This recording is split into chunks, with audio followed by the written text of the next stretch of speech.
Jean Baptiste DuSable was born around 1750 in Saint-Dominique, which is now known as Haiti. His father was believed to be Point DuSable, a French mariner.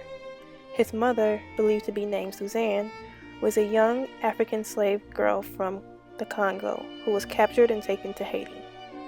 DuSable was often described as handsome, intelligent, and a hospitable person.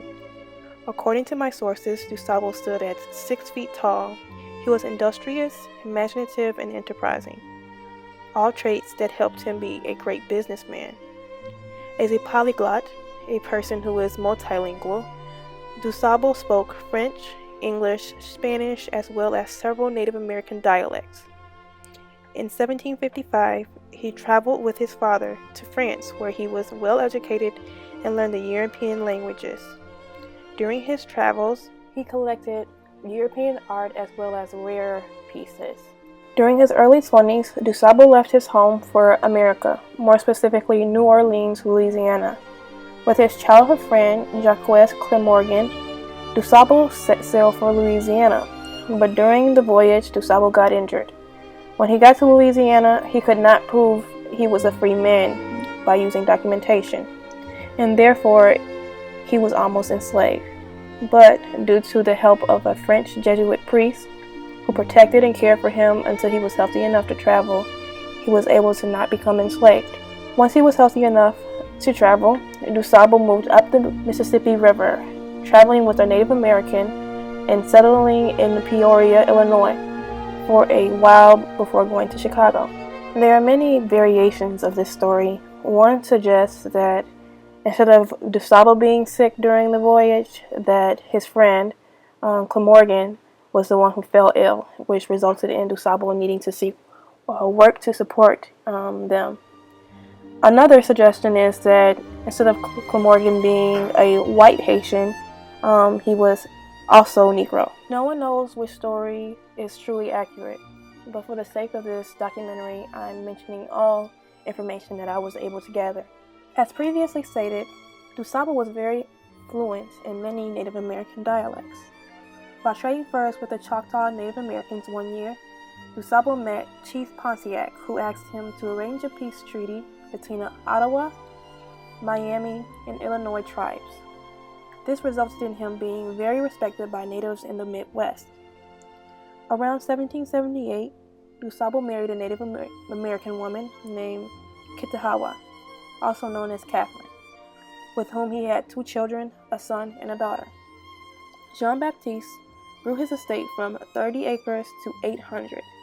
His estate consisted of a garden, orchard, horse mill, workshop, barn, stables, a smokehouse, huts for his employees, a bakehouse, dairy, and other small buildings. Around 1781, during the American Revolution, DuSable was in Michigan City, Indiana, and the British wanted to control the Great Lakes. Therefore, they wanted to build a fort near his land. He protested, and they arrested him as a colonial supporter and took him to Fort Mackinac.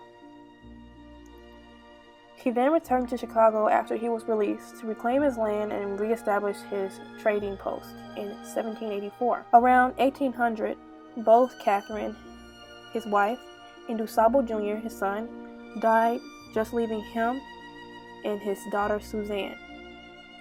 On May 7, 1800, DuSable sold all of his property to Jean Lalime, a French-Canadian fur trapper, who would later sell the estate to John Kinsey in 1804.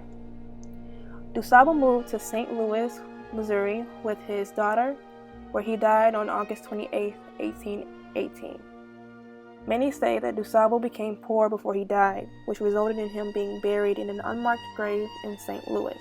For a long time, there was speculation regarding who was the real father of Chicago.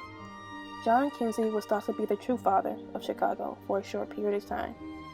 He was a white Haitian who moved to Chicago around the same time as DuSable. However, DuSable beat Kinsey there by several years. The idea of Kinsey being the father of Chicago was started by James Thompson on August 4, 1830. The idea that Thompson started was inaccurate, and it was later strengthened by information written by Juliet Augusta Kinsey, John Kinsey's daughter-in-law.